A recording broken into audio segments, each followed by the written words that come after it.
مادر جانم های مردم بگویید من مادرم را از راه دور پشتاره کرده آوردم قرض فرزندیم را ادا کردم. ای فرزند یک شبه رنجی که مادر در سر گهواره تو کشید حالا اون قرض رو بر نگردانده ای. یک شبه اون رنج که مادر کشید در دو جهانت نتوان برکشید. عشقم امیدم حیاتم توی ای مادری جان مادرم.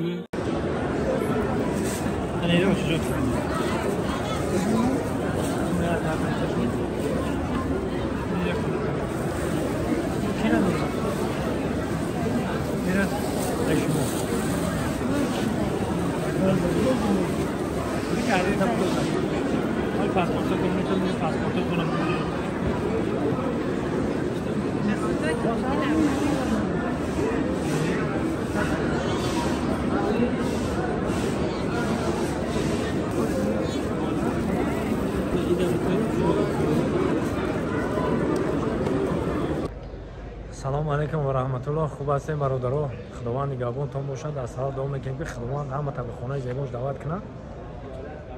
راستی گپ بسیار برادرها نویسن که به چخلی رفتین شما با کدام شرکت رفتین؟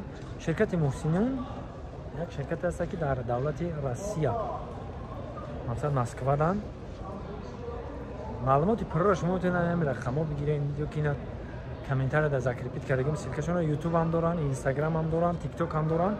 معلومات بدرین خودتون ببینید و قول ورسو انترسات کنین میفهمین چی گپ چی گپ نیست. خداوند نگهبانتان باشه. زنده و سربلند باشه مردم تاجیک در جای باشه. خدا نگهبانتان باشه مردم فارزبان. انا دوستان عزیز گازنسای زمزم نمیایی؟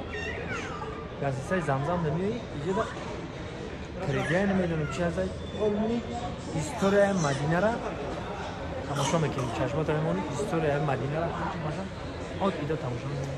تماشا دارن اینجا میرید که نمیدونم چند سال میشم پنج اسپوریو در گازنسای زمزم هیستوری مدینه را تماشا میکنید. بعض تماشا میکنید هیستوری مدینه را هم ماشه آت ایده. روز بخیر دوستان عزیز. این حال در مدینه قرار داریم.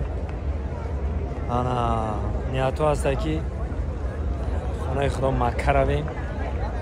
ما کوشش میکنیم که جای زیبا، جاهایی که تاریخی و جاهایی که دیدنی بابای بنوار بگیریم و اشکال شما بگردانیم. شما هم تماشا کنید حلاوت ببرید. زنده و سربلند باشید. خدا نگهبان همون.